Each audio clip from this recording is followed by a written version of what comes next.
বন্ধুরা, good morning. আবার একটা দিন, আবার একটা নতুন ব্লগ। চলো তোমাদের সাথে শেয়ার করি। আবার পাখির ঘরে আমি ঢুকে গেছি। ওরা কি করছে তোমাদেরকে বলি। এসে গেছে পাখির ঘরে? ওরা খাচ্ছে, দেখছি ইটটা পরিষ্কার করে দেবো, একটুখানি ঝাড়ু দিয়ে দিচ্ছি। দানা সব হয়েছে, দানা সব ঢেলে দিচ্ছি, পরিষ্কার করে দিতে হয়। একটু নিচে নিচে থাকুক, এখন পরে বের করে আবার ফেলবো সব।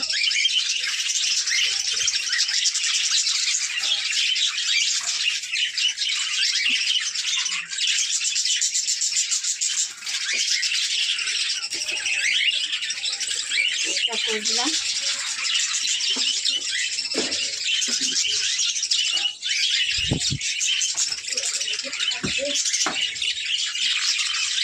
সব বাচ্চা এখন সব ঠান্ডার মধ্যে এখন সব হয়ে যাচ্ছে, বাচ্চা সব বড় হচ্ছে, সব বড় হয়ে যাবে, গরম পড়বেই তখন। আর ওই যে ককটেলগুলো বাচ্চা দিয়েছিল হয়নি, আবার ওই বাচ্চা টাচ্চা দেবে ককটেলগুলো।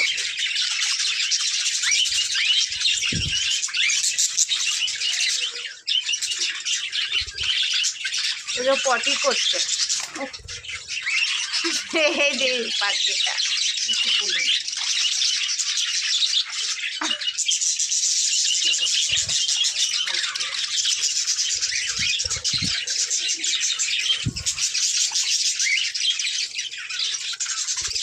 ঢুকেছে বাচ্চা, আন্ডা দিয়েছে, ওর বাচ্চা ভেতরেই আছে, আন্ডা আছে। এগুলো ঘটি ভেতরে আমি দেখতে পাচ্ছি না, এত উঁচু না, কী করে দেখবো? ভেতরে সব আন্ডা বাচ্চা আছে, ভেতরে আমি বুঝতে পারছি না।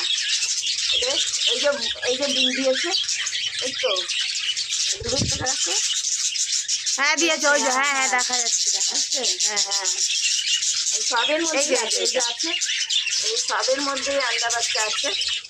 হ্যাঁ এই যে, হ্যাঁ ওই যে বসে আছে, বাচ্চাই পাখি বসে আছে। হ্যাঁ দেখো, দেখো এদের ভিতরে আছে। হ্যাঁ অতটা পাতা চলবে না। ভেতরে আছে, এটাতে দেখো, এই যে হ্যাঁ আছে, হ্যাঁ এই যে বসে আছে ভেতরে বাচ্চাই। হ্যাঁ